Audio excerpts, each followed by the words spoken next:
En las ramas. Un podcast de Verdial Psicología.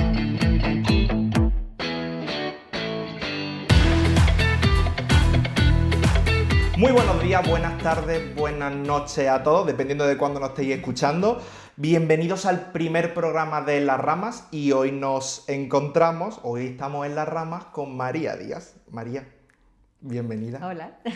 Gracias por ser nuestro conejillo de India y venir aquí al primer programa. Sí, de verdad. Nerviosilla. Bueno, vamos a ver qué tal. Yo es la primera vez que estoy con un invitado, así que Bien, vamos a bien. ver qué tal, ¿vale? Antes de contaros a todos los que nos estáis escuchando a través de Spotify, de Apple Podcast o viéndonos a través de YouTube, a nivel profesional, quién es María, que ya la conoceremos más en profundidad, yo creo que es interesante conocer una parte más personal y lo vamos a hacer de una manera un poco más divertida, ¿vale? Que con unas preguntas súper cortas. Entonces, 15 preguntas, te Venga. pongo en contexto. De elegir en dos opciones o de una respuesta muy corta, ¿vale? Que son preguntas súper absurdas y a ver qué sale. Y después ya contamos de qué nos conocemos tú y yo. Perfecto. Y tal, ¿vale? Venga. Pues vamos a ello. ¿Leer un libro o escuchar un podcast? Leer un libro. Vale. ¿Desayuno dulce o salado? Dulce. ¿Estación del año? Verano. Verano. ¿Eres del team verano? Sí. Yo soy team Me invierno. encanta el calor. Yo soy de team invierno, mantita hasta arriba. O sea Hoy cuando que... me asomo he dicho, vaya mierda, otoño está haciendo. Hoy la verdad es que no está haciendo nada de buen día y la luz no sabemos cómo está saliendo, pero bueno, se quedará ahí. Una frase que repitas mucho en tu día a día. ¿Casualidad? Casual. No lo creo. Vale. Un género musical que no te guste. Nada. Que no me guste nada. Jo, es que me gustan todos los tipos de música. O el que te guste menos. Igual así menos, pues tipo rap. Venga. O algo así. Más el rollo urbano, Sí. ahí underground, ¿vale? ¿WhatsApp o llamada? WhatsApp. WhatsApp. Y si tuvieras que elegir un emoji para describir tu estado mental después de un día intenso de trabajo, ¿cuál sería? El que tiene como el que está al revés, como Vale. la cara y está al revés. La verdad es que me identifico yo con ese, ¿eh? O sea, yo creo que sería ese o el de que sale con dos cruces en los ojos, en plan de estoy cao, yo creo que ese sería. Bueno, esta respuesta yo ya me la sé. A ver. ¿Planificar o improvisar? ¡Planificar! Yo creo que es con la que mejor he podido empezar el podcast porque llega un momento en que dices, hay que planificarlo y me ayuda muchísimo a decir, venga, va, esto, y yo creo que es genial. Estoy trabajando en la improvisación, pero Sí, me y aquí gusta. hay cosas que no sabes que van a pasar al final del podcast y que estamos generando y gestionando como se va pudiendo. Vale, un lugar que te hace feliz. Pues la casa de verano así en la playa.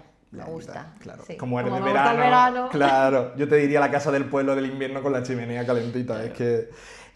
Una bebida que no soportas o que no te guste. Uf, todo lo gaseoso no me gusta. No tomo nada, ni cerveza, ni Coca-Cola. Todo lo que tenga gas, no, Vale. me sienta mal. ¿Salir temprano o llegar justo a tiempo? Llegar justo a tiempo. O incluso 5 minutos tarde. Oye, el mensaje de Manuel, Oh, coge el oh. autobús, creo que llegó 5 minutos tarde. Sí. Maravilloso. Una comida que nunca comerías. Uf, caracoles, por ejemplo. Me da muchísima grimilla. Uf. Ya, yo soy de ese team caracoles también, ¿eh? No puedo con ello. ¿Cerebro o corazón? Aquí estoy un poco dividida. Ya. Mi parte controladora me lleva al cerebro, pero luego soy muy también ahí sentimentalilla. Vale, entonces, si tuvieras que Uf. elegir con una, con papá o con mamá. Bueno, venga, diría corazón. Venga. Y la última. Si no tuvieras la profesión que tienes, ¿cuál elegirías para ser un día algo? Hombre, yo soy médico, me gustaría, si no dedicarme a cualquier otra rama de la medicina, bueno, no cualquiera, pero la rama médica me gusta mucho. Y si no, una vena así como artística de participante de musical o algo así. Oye, no lo esperaba para nada, ¿eh? Qué En guay. plan, cantar, bailar, Qué guay. me gusta. Oye, lo de la exposición hoy entre esto y esto, nos lo estamos generando maravillosamente. O sea que, joder, súper. Bien. Te hemos terminado. Preguntas Bien, tranquilitas, no han sido tan mal. Bien, han sido fáciles. Y yo creo que para seguir, ahora te presento, no, pero creo que también tenemos que explicarle a la gente por qué estás tú Eso aquí, es. o sea, de qué nos conocemos nosotros. Sí. Y es que la realidad es que María y yo nos conocemos de que estuvimos compartiendo, además en el sitio donde estábamos trabajando los dos, estábamos compartiendo el mismo despacho. Despacho, sí. El despacho del sofá era el nuestro. ¿Hace cuánto nos conocemos? Pues será como un año. Un año, ¿no? O un año así. sí, un año a nivel profesional, que después, claro, entre paciente y paciente, los momentos de desconexión, Sí. los cafés o las comidas, que Sí. eso se ha hecho intensito. Ahora vamos a explicar quién Venga. es María, de verdad, a qué se dedica. Ya ha adelantado que eres médico, que por cierto, has dicho otra rama de la medicina, ¿cuál?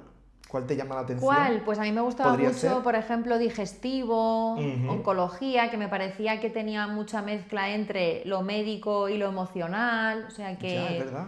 alguna de esas me valdría. Bueno, sí. una médico con inteligencia emocional es lo que se Sí. necesita en este país para determinado tipo de situaciones. O sea que, o para todas, yo diría, pero bueno. Vamos a explicar ya quién es. Me he traído tu currículum porque eres una profesional con muchas cosas, con muchísima formación y no quiero que se me olvide ninguna.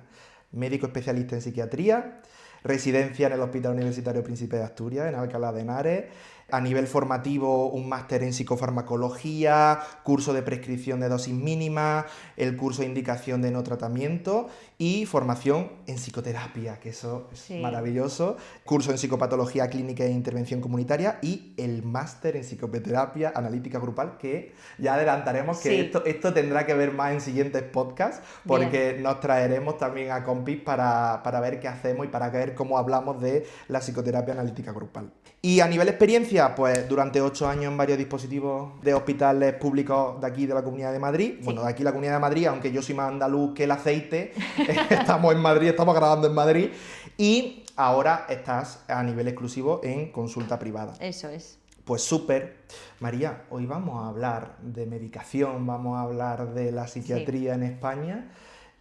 Vamos a meternos en faena, Sí. ¿no? Y a mí me encanta siempre empezar todo esto porque poniendo un poquito en contexto, ¿no? Vale. Para poner en contexto a los que nos están escuchando y a los que nos están viendo, en España lideramos el consumo de ansiolíticos en Europa, con más de, ojo, 54 millones de cajas prescritas en un solo año, según los datos que hemos visto del Ministerio de Sanidad.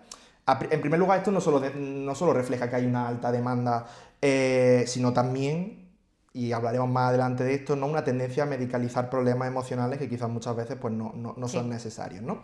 Pero el otro día estuve preguntando a mis pacientes en Instagram sobre qué podía... a mis pacientes, a mis seguidores, que también son pacientes, ¿no? A psicólogos y a la gente en general, ¿qué le deberían preguntar o qué le preguntarían a una psiquiatra si la tuvieran delante? Pues sobre salud mental, sobre medicación, sobre tal.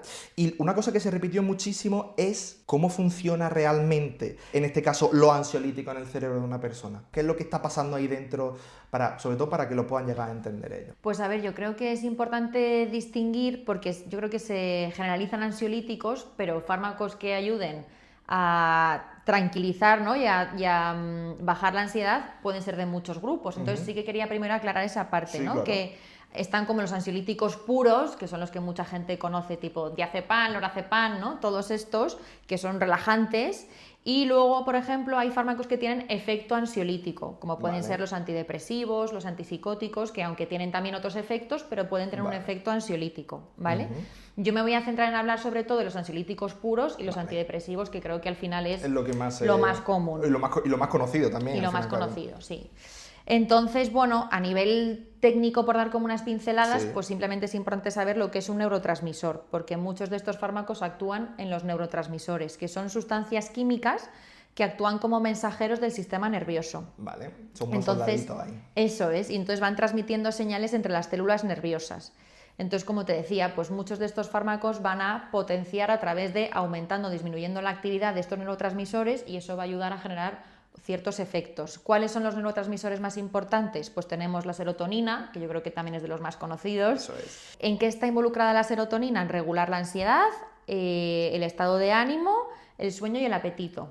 Ujú. Otros neurotransmisores importantes, la dopamina, que también se escucha La dopamina mucho. se escucha demasiado. Se escucha mucho porque... Junto con el cortisol, ahí las dos están Oye, el ahí. cortisol también, pero el cortisol es más como hormonal, no Sí. es tanto de neurotransmisor. Pero ¿por qué? Porque la dopamina está involucrada en la regulación del placer, la motivación, la recompensa y luego el movimiento. Por eso también hay algunas enfermedades neurológicas que tienen alteraciones de la dopamina tipo Parkinson, y entonces, bueno, influye también en todo el tema del movimiento.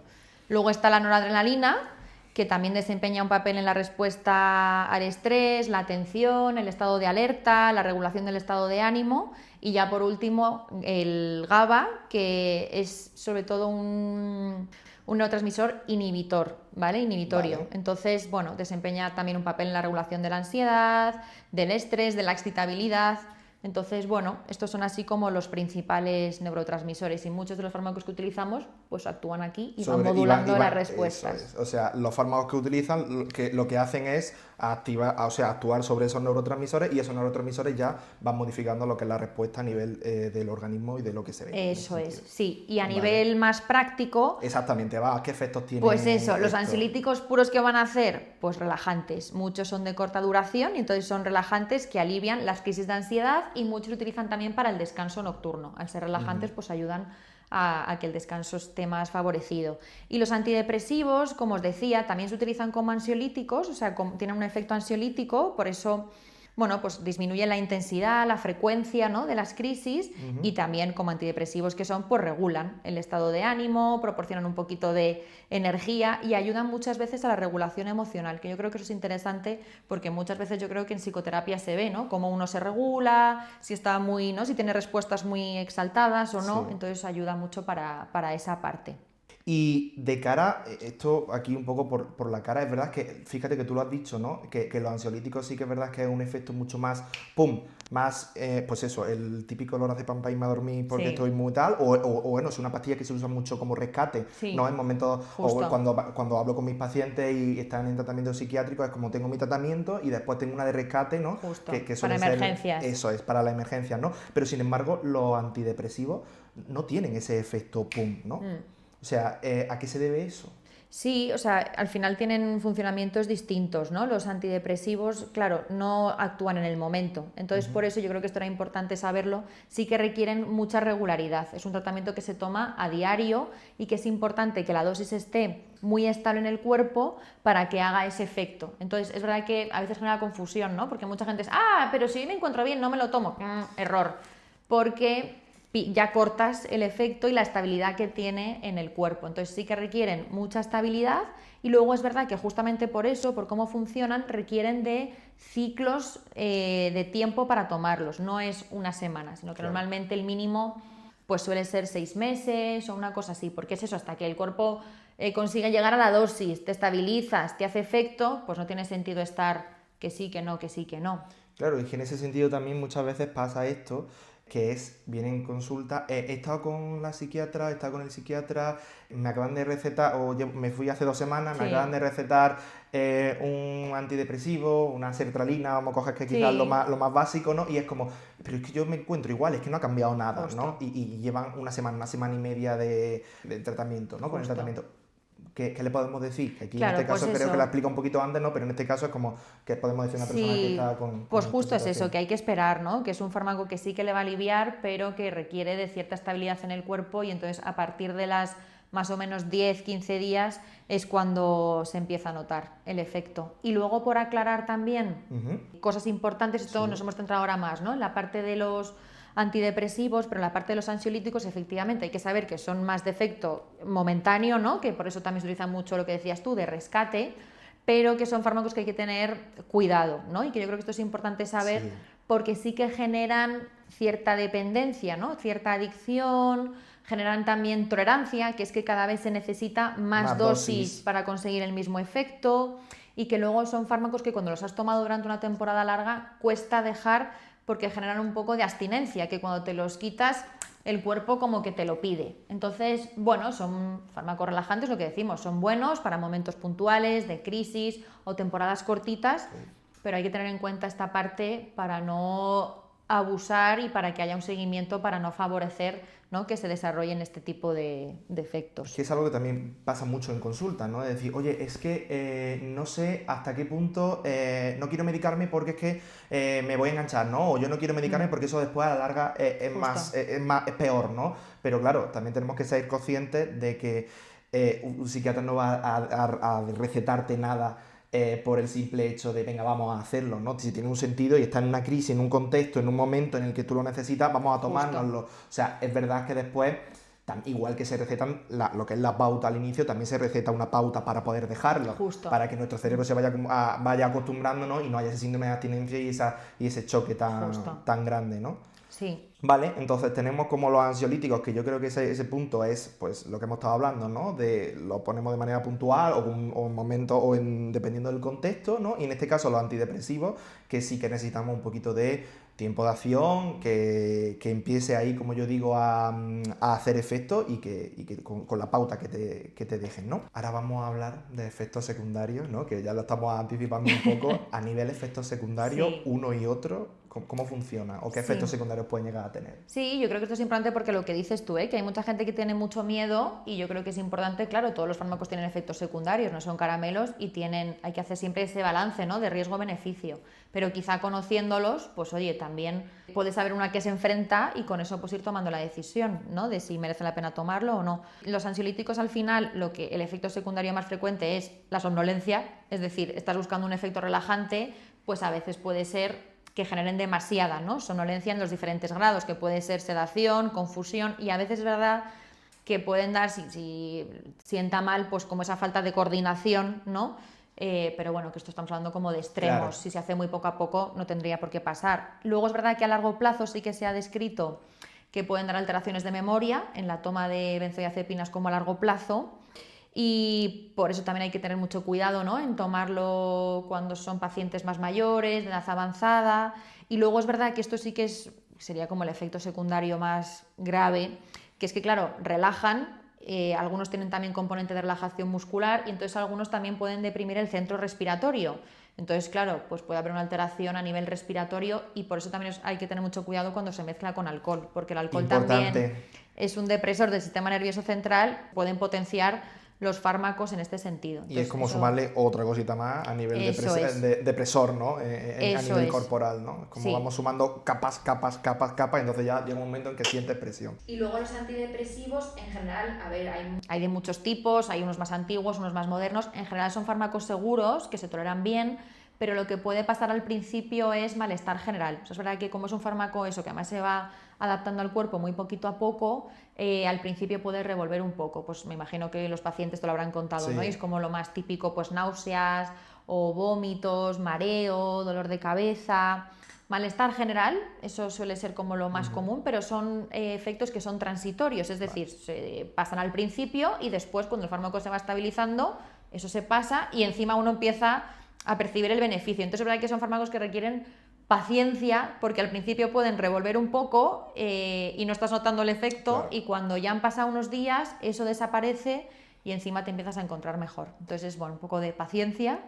Luego también pueden dar vértigos y luego algunos, dependiendo, pues pueden tener alguna afectación a nivel del peso, a nivel de la esfera sexual, bueno, algunos tienen alguna repercusión en el sueño o generar un poco más de activación, claro, al final son antidepresivos, claro.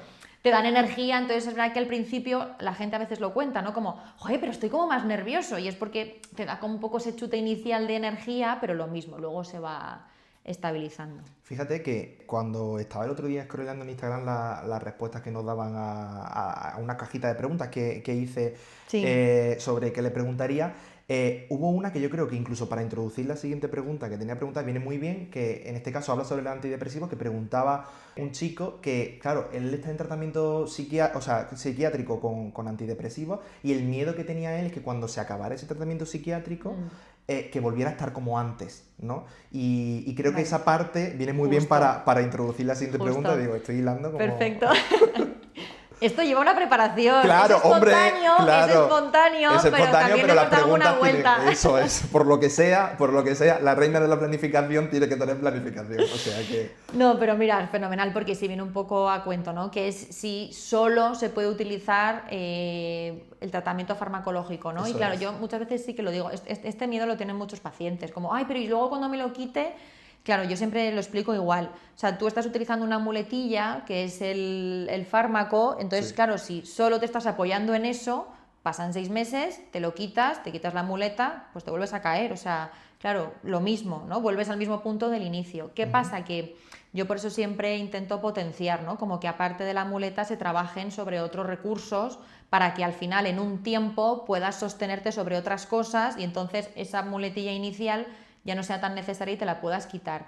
Pero en el caso de los antidepresivos no es porque generen como esa dependencia física, sino que es más porque estás encontrando algo que te alivia, entonces si no haces nada más, pues muchas veces no es suficiente. Entonces yo sí que intento, pues eso, ¿no? Como potenciar el trabajo a nivel psicoterapéutico, potenciar otros recursos, porque al final, pues eso es lo que realmente va a generar cambio, ¿no? En la persona.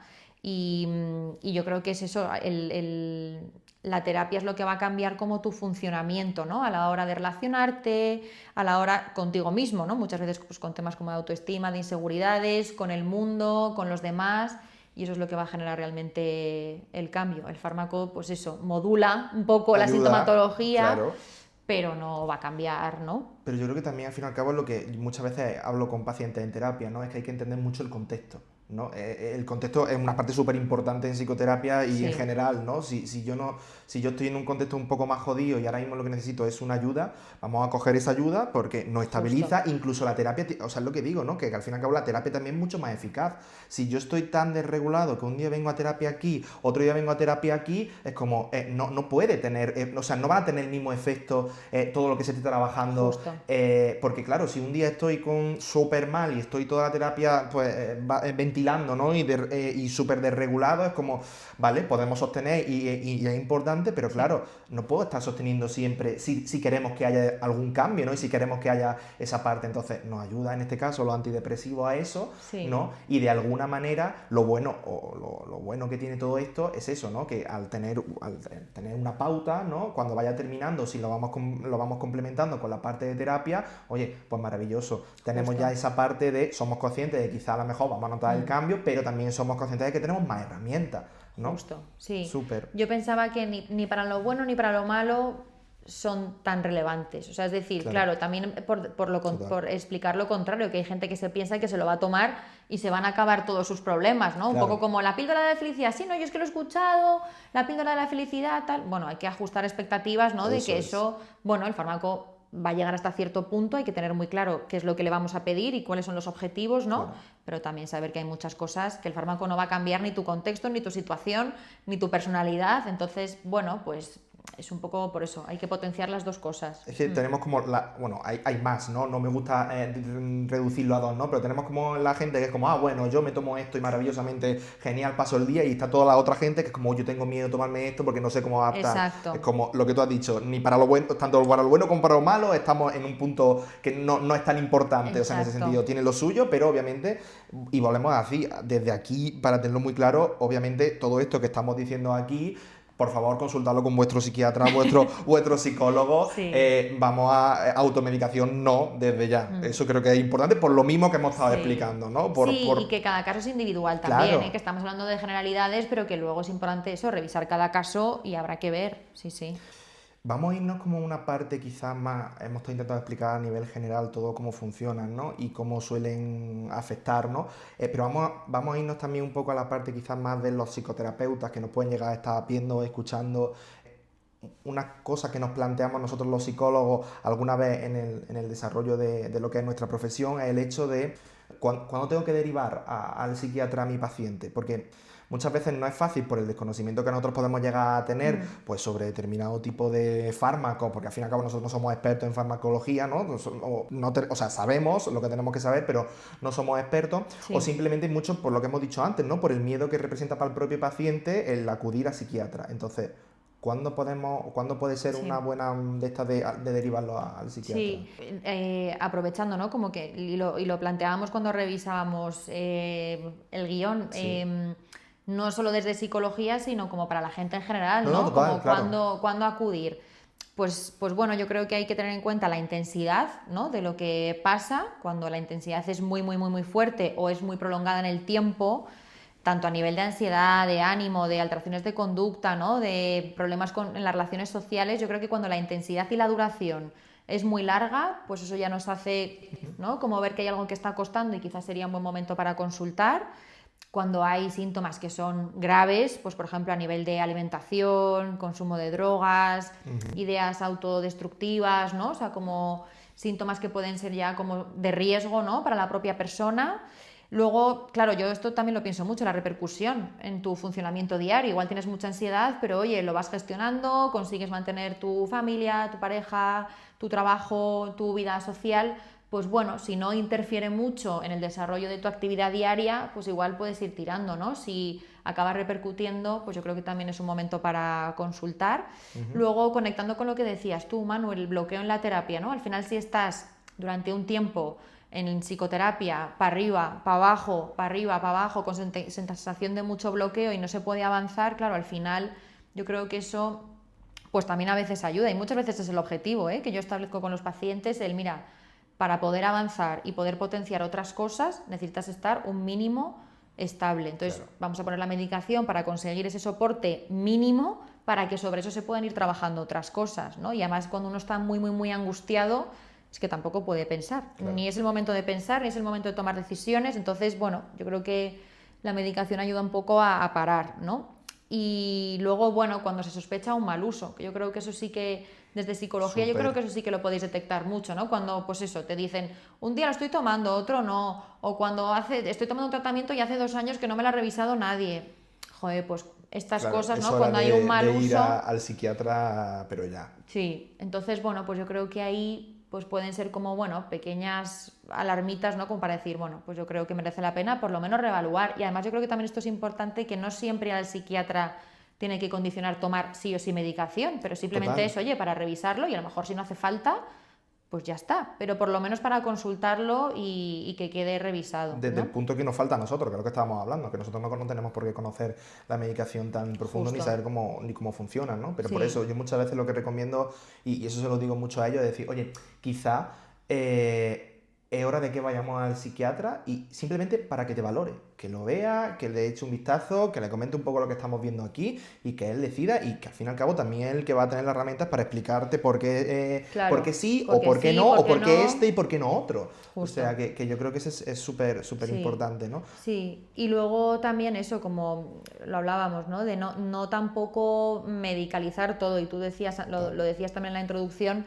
como que también hay que tener cuidado, ¿no? Con no patologizar el sufrimiento humano natural, ¿no? Que a veces ahora está, desgraciadamente me está pasando como, bueno, muchas desgracias alrededor, ¿no? De pérdidas, de duelos, y es como enseguida, ¿no? A la semana de un fallecimiento, bueno, es que quiero ir a psicología o me debería tomar algo. Es como, bueno, a ver, es que... Claro, o sea, ahora es como... Es que es esperable que estés así, o sea, es que ahora como hay que estar es mal. Entonces, igual hay que dar un tiempo para que esto se elabore y ya en un tiempo, pues si hace falta o si se ve que hay algo que está costando, pues consultar, ¿no? O tomar algo de tratamiento, pero como no patologizar todo el sufrimiento humano, ¿no? Que a veces... Claro. Sí. Que muchas veces justamente lo estábamos hablando el otro día, ¿no? Que es como a nivel, incluso yo hablo desde el punto de vista psicológico, ¿no? A nivel psicológico, cuando hay pérdidas tan abruptas y es como quiero, tal, es como también estamos muy limitados, o sea, en terapia sostenemos, ayudamos a ventilar y tal, pero claro, es que también tenemos que dejar el tiempo natural de duelo en este caso, o de pérdida, para poder trabajar y actuar de cara a saber también si influye en lo que estaba diciendo antes, ¿no? En las actividades de tu vida diaria y en el desarrollo de tu día, pues si es que al fin y al cabo estás un tiempo sin ir a trabajar o sin hacer lo que estabas haciendo antes, pues por el hecho del duelo y tal, y te lo puedes permitir, maravilloso. El problema quizá, o el punto donde veríamos si hay algún desajuste, es cuando vuelvo a mis actividades y me cuesta. Entonces ahí sí podemos dar herramientas y sí se puede trabajar en terapia, ¿no? Más allá en este caso de pérdidas, posibles traumas y tal, también hay que tener, obviamente volvemos a lo mismo, esto hablamos a nivel genérico, es muy complicado, ¿no? También, y que cada caso es totalmente diferente, ¿no? Sí. Fíjate que también pasa muchas veces que a veces llega un paciente a terapia, ¿no? Un día quizás un poco más reactivo, ¿no?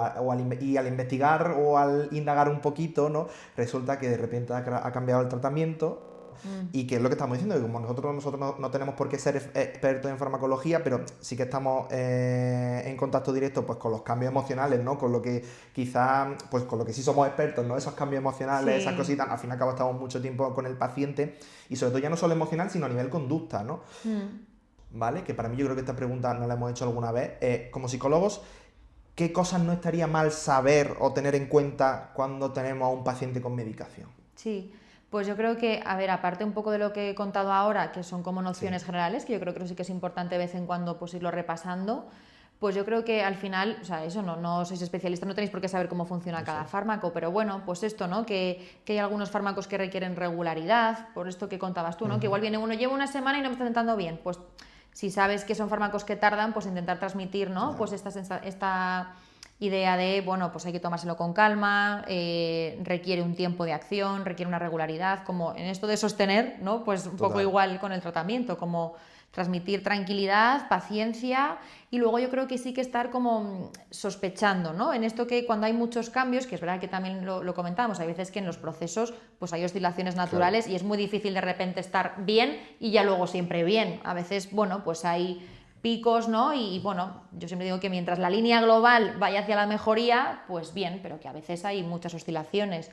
Pues a lo mejor ahí sospechar, ¿no? Como que dentro de estas oscilaciones si ha habido cambios de tratamiento, si se lo está tomando bien, si la pauta que está tomando está siguiendo, ¿no? La recomendación de su psiquiatra o de su médico, porque yo creo que eso sí que puede... Ay, que se me cae el iPad el material lectivo.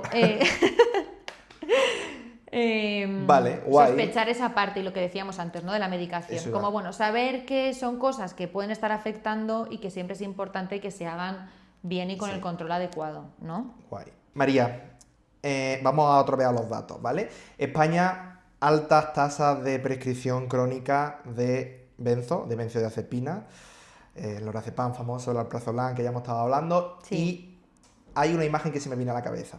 En este caso, una cuerda floja, ¿no? Digamos, es como, por un lado, es lo que hemos estado hablando antes, ¿no? Pueden ayudarnos a estabilizar que a una persona que está pasando por un momento difícil, ¿no? Pero si no mantiene el equilibrio, vamos a hablar de tratamientos crónicos, que yo creo que en este caso pega mucho. ¿Qué opinas de esos tratamientos crónicos? ¿Cómo los ves tú? ¿Qué riesgos tienen? ¿Cómo podemos evitarlos? Vale. Sí, yo más que riesgos a nivel de efectos secundarios, que es verdad que eso ya lo hemos visto, pero sí aclarar una parte que tiene que ver con el enfoque de lo crónico, ¿no? Que yo creo que eso sí que es interesante y es que, bueno, yo hago un poco de crítica al modelo médico, ¿no? Que, claro, al final la psiquiatría pues es una rama de la medicina, igual que cualquier otra especialidad, pero claro, pues es muy subjetiva, es muy especial en ese sentido. Entonces, en otras especialidades, ¿qué hacen? Pues ciertos síntomas, este diagnóstico, este tratamiento, ¿no? Yo hago un poco de crítica en ese sentido y me parece que pues en psiquiatría no es tan así. Entonces, a mí no me gusta funcionar en base a diagnósticos, ¿no? Porque parece que ya pues tienes una etiqueta que te va a acompañar toda la vida, lo mismo. Con lo que eso conlleva, me refiero después para el paciente, claro, un tratamiento, o sea, un diagnóstico psiquiátrico. Justo, o sea, luego un tratamiento asociado a eso ya de forma crónica. Entonces, claro, como si no hubiera la posibilidad de que el paciente o sus circunstancias pudiesen cambiar, ¿no? Y hay mucha gente que yo creo que además, con toda su buena intención, los médicos de cabecera y tal, a lo mejor a veces, bueno, pues igual que te tomas la pastilla para la diabetes, te tomas la pastilla para la depresión, pero es que no es lo mismo, ¿no? Porque es que sí que para eso se están potenciando otros recursos, lo mismo que decíamos antes, para que la situación pueda cambiar y para que a lo mejor en un futuro pues no necesites esa medicación. Entonces yo siempre digo que más que tratar en base a diagnósticos, hay que tratar en base a la sintomatología peculiar y específica de cada persona en un tiempo determinado. Es verdad que luego hay gente que necesita tratamiento prolongado, pues porque lo necesita, porque no tiene posibilidad de desarrollar otros recursos, porque las circunstancias lo requieren, por lo que sea. Pero que no, exacto, pero que no se dé por hecho, sino que cada cierto tiempo se reevalúe y se decide, ¿tiene sentido mantener? Mantenemos si todavía lo necesitas. Gracias a Dios eso, hay fármacos que son seguros y que no tienen apenas riesgos, pero que siempre se haga esa revisión y que vaya cumpliendo como un objetivo, ¿no? Pero, qué importante, perdona que te corte, qué importante lo que estás diciendo y que lo digas como médico. O sea, porque nosotros podemos llegar a tener esto, pero al final como somos psicólogos, no estamos dentro de la rama médica como tal. Pero qué importante sobre todo eso, por favor, revisión y que no lleguen a terapia o a consulta el hecho de no, es que llevo sin revisarme la medicación 2 años. Ojo. Eso, sí. Y luego pensaba eso, como el riesgo también que tiene, ¿no? Sobre medicalizar, que lo hemos hablado antes, y que yo creo que ahora un poco pues en la sociedad que vivimos tendemos un poco a eso, ¿no? No se tolera mucho el malestar, enseguida que pasa algo, pues venga, ¿no? Tal, o tienes que espabilar, venga, no puede. Esto de que decimos de la repercusión en el funcionamiento diario, yo creo que por un lado es un signo de alarma, pero también a veces hay que permitírselo, ¿no? Como parar, descansar, recuperarse y luego pues ir retomando poco a poco, ¿no? Pero parece que ahora es como, ¿estás mal? Pues venga, hala, tómate esto para seguir y como para seguir potenciando además la misma dinámica que es la que te ha hecho ponerte mal, o sea que... Y sobre todo que tampoco, a nivel psicológico, tampoco te da tiempo a procesar lo que está pasando, ¿eh? Ya sé lo que haya sido una muerte o que me hayan echado del trabajo, Justo. O sea, me refiero, es como me han echado del trabajo, tal, es como, oye, quizá vamos a tomarnos ese espacio y ese tiempo para procesar lo que está pasando y después, si consideramos, si sigue igual, oye, genial, que muchas veces pasa, ¿no? Que una situación traumática o inesperada o que genera mucho malestar puede,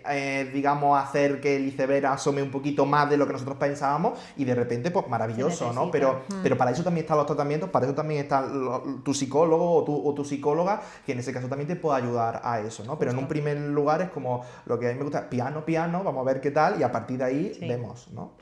Y yo creo que, fíjate, aunque pasa que esto que está pasando aquí entre tú y yo, ¿no? Esta unión quizás psicólogo-psiquiatra, no se suele, vamos a decirlo así en genérico, no suele ser lo común, ¿no? Yeah.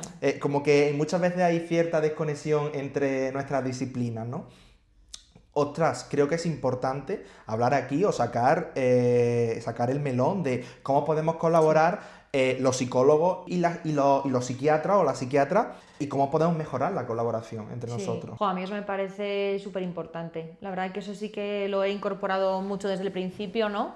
Y sí me parece que es súper importante que no solo psicólogos, psiquiatras, sino que todos los profesionales que atienden a la misma persona estén coordinados, porque yo creo que, puede enriquecer mucho a la persona, ¿no? Que poderle transmitir esa sensación de equipo, de unidad y también para enriquecernos los unos de los otros, ¿no? Que a veces, pues a cada uno un paciente le mueve cosas distintas y que bien poder tener como varias miradas para al final hacer, ¿no? Construir una imagen más completa de lo que le está pasando a la persona, o sea que a mí me parece fundamental el trabajo multidisciplinar, vamos. Es que por lo menos, yo siempre digo que a lo mejor no siempre es necesario, pero que si alguna de las partes lo requiere, que haya como esa puerta entreabierta para que se pueda abrir, ¿no? Que yo hago como que, oye, es que mi psiquiatra, toma, mi teléfono, que hable conmigo, Justo. lo que necesiten, ¿no? Obviamente siempre con el consentimiento de ellos, ¿no? Pero siempre con ostras, qué guay poder encontrar psiquiatras, ¿no? O en este caso, personas que de alguna manera, coño, que puedan coger y decir, venga, vamos a hablar y sobre todo para intercambiar opiniones y visiones, que creo que es súper importante. Sí. Volvemos a datos, María. A mí me encantan los datos y creo que es importante hablar de datos porque nos dicen mucho, ¿no? Y estos datos que traigo son apabullantes. De 1 a 3 meses de espera para salud mental y los que finalmente pueden encontrar una cita lo hacen en mayor medida con psiquiatría o con médico de familia, que es lo que hemos estado hablando, y quizás sobre todo el médico de familia bueno, vamos a dejarlo ahí, ¿no? Las píldoras, ¿no?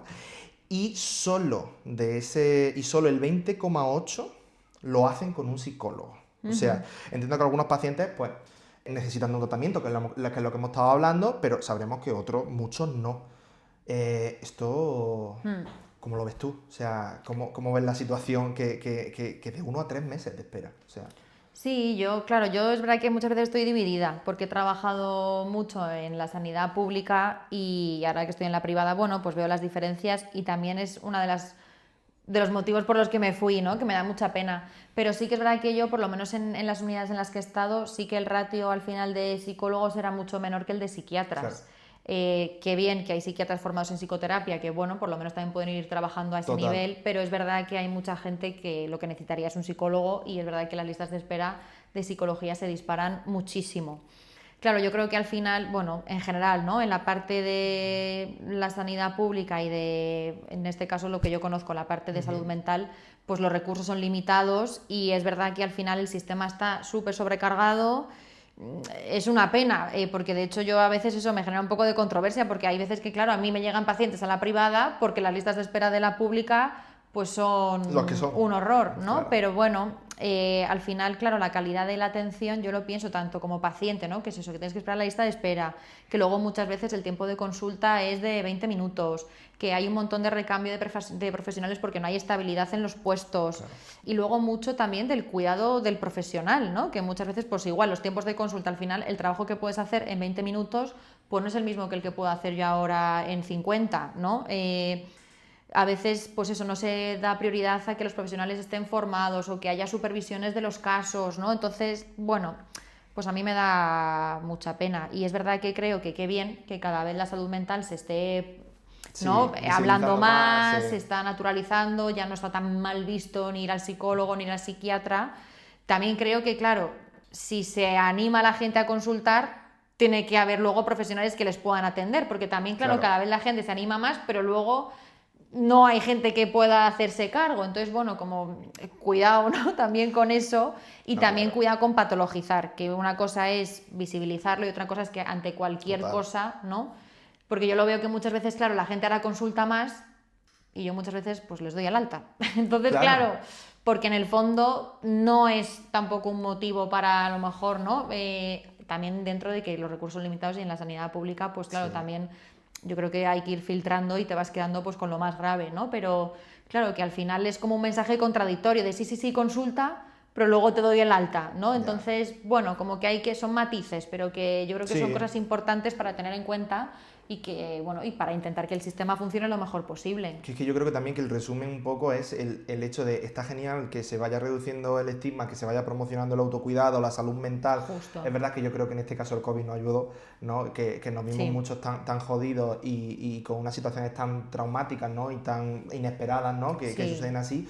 Pero claro, es que no solo vale con eso, o sea, también tenemos ese punto de decir, oye, que también hay que acompañarlo con, pues ya no solo con unas mejores condiciones, pues para tanto como para los profesionales como para los propios pacientes, ¿no? Y quizás esa es la parte en la que no se está haciendo las cosas bien, ¿no? A nivel promoción, pues creo que sí, que cada vez más, y eso es maravilloso, ¿no? Incluso a la hora de hablarlo, la gente en general, creo que... Pero claro, que eso tiene que acompañarse también con inversión en recursos en ese sentido. Justo. Súper. Joder, qué guay, María. Qué guay. Me ha encantado. Da como para más, ¿no? Sí, da para 8 podcasts más. También te digo una cosa, nos estáis viendo por YouTube, nos estáis escuchando por Spotify, por Apple Podcasts, tendréis cositas por Instagram también, por el Instagram de Verdial. Cualquier duda, cualquier pregunta, dejadnoslo en los comentarios porque esas son las cosas, o sobre qué queréis que hablemos, porque yo creo que a María le digo que se venga y otra vez se viene. Yo me vengo. Hombre, claro, eso lo sé yo. Dejadlo porque creo que puede ser interesante, me ha salido la vena andaluza así, sin yo ser ceceante. En fin. Vamos a por el postre. A mí me encanta, lo he llamado así, me ha hecho mucha gracia porque es como, está genial toda la parte del podcast, pero vamos a terminar de una manera un poquito más distendida y así pues le damos otro enfoque. Nos vamos a por el postre y el postre, siempre cuando vas a cualquier sitio te dan varios postres, que sea arroz con leche, la natilla, lo que tú quieras, ¿no? Pues yo esta vez aquí te traigo un par de opciones, que de hecho me la he cogido, me la he dejado por aquí, te voy a dejar un par de... Para los que nos están escuchando, le estoy dando dos sobres y quiero que me elija uno para saber con qué terminamos, con una o con otra. Así que María, un sobre ¿Tarta de queso o tarta de chocolate? Exactamente, ¿para dónde vas más? Venga. Vamos por ahí. Tarta de chocolate. A ver qué sale. ¿Lo leo yo? Sí, pues sí, es muy sencillo. ¡Oh! Top 3. Top 3, eso es lo que pone, top 3. ¿Qué es el top 3? Pues lo que voy a hacer es, te voy a dar, vamos a hacerlo en un par. Quiero que me escoja 3 objetos, 3 momentos, 3 ideas, ¿vale? Para, imagínate que esto tenemos que meterle en una cajita y enterrarla y que en el futuro las cojan, pues queremos saber cuáles son los top 3 de María. Entonces, vamos a hacerlo en 2, que yo creo que va guay, así que el primero va a ser top 3 olores que te transporten a un lugar de calma. Para María Díaz. Vale. No para la doctora No sé si de Díaz. calma, pero sí voy a decir como olores muy característicos que me gusten y tal. Últimamente estoy mucho con vainilla. Vale, Me gusta. vale. Voy a decir eucalipto, porque Vale. también lo asocio mucho a esto de cuando estás malo, que te pones aquí como el Sí, Visvaporub exactamente. y te da como... Te iba a decir eso, te iba a decir eso, digo, esto es Visvaporub. Promociónanos, Visvaporub. Claro, exactamente, chámanos, que hay que invertir aquí. ¿Y cuál más diría? He dicho vainilla, eucalipto y... Y fíjate, el tema de la mano por si ayuda, ¿no? A mí, vamos a imaginarnos que lo estamos oliendo. Te voy a decir el mío. Venga. Te voy a decir un mío mientras Vale. que tú piensas otro. No, mientras... Claro, no mientras me que lo tú puedo piensas el coger. tuyo. No, claro, porque el mío es mío, el de Manuel Pérez, pero... Vale, venga, dime el tuyo. Ropa limpia. A mí esa sensación de ropa limpia, de suavizante, así. Mira, pues tal. me ha dado una idea. El nenuco. ¿no? Venga, Nenuco. Nenuco, llámanos, llámanos, patrocínanos, que aquí hacemos lo que sea. Yo me pongo Nenuco si quieres Sí, para porque es verdad que es como un, ¿A que sí? un aroma muy Sensación, puro, muy sí, limpio. Sí. muy Venga. de niño, muy de calma, ¿no? Me parece Menos cuando bien. tal. Vale. Venga. Y para terminar, otro top 3, no sé, Venga. se me está enganchando la palabra, ya que estamos hablando sobre medicación, ya que estamos hablando sobre salud mental. Vale. Top 3 cosas que María Díaz hace para cuidar su salud mental. Vale. Gimnasio. Bien. Sí, muy bien. deporte. Además estoy súper motivada este último año. Ahí Maravilloso. intento 3-4 días a la semana. Genial. Amigos. Para mí Súper. es clave tener como espacios de desahogo para charlar. La parte a mí, claro, me encanta hablar, entonces la parte de hablar, compartir y también hacer como actividades con amigos, ¿no? De viajecitos y Guay. tal. ¿Qué más? En realidad yo es que luego desconecto bastante bien. O sea, que no sé si poder poner como cierta distancia, eso sí se puede, Sí. sí, bueno, como los límites en realidad, Claro. ¿no? Como Poner límites es lo mejor que poner podemos hacer para la salud límites. mental. En algunas cosas se me da mejor que en otras, pero Bueno. bueno, como que con la parte a lo mejor laboral sí que puedo como desconectar y luego poder centrarme en otras cosas al final del día y descansar y bien. Súper. Tengo muy buena suerte con el sueño también, que también es una cosa que... Genial.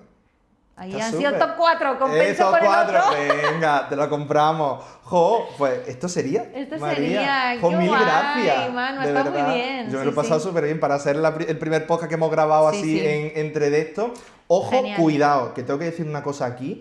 Que aquí, igual que hemos dicho que nos llamen las marcas, también creo que es necesario hacer promoción. Porque María, aquí donde la veis, también tiene un podcast con un par es de verdad. amigas. Claro, entonces desde aquí también, María, tienes una cámara, tienes un Sí, micro, por favor, habla de Friccionando Friccionando. Podcast, nos podéis seguir. Hablamos, es un podcast quizá un poco más sesudo, que hablamos así temas quizá como ahí más a nivel de formación y tal, pero bueno, que también está muy guay, nos podéis escuchar y en Instagram también.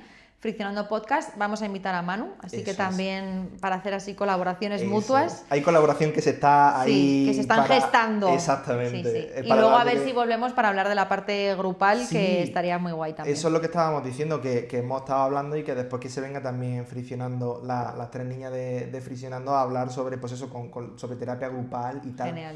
Así que, oye chicos, a todos los que nos estáis escuchando, buenas tardes, buenas noches, buenos días.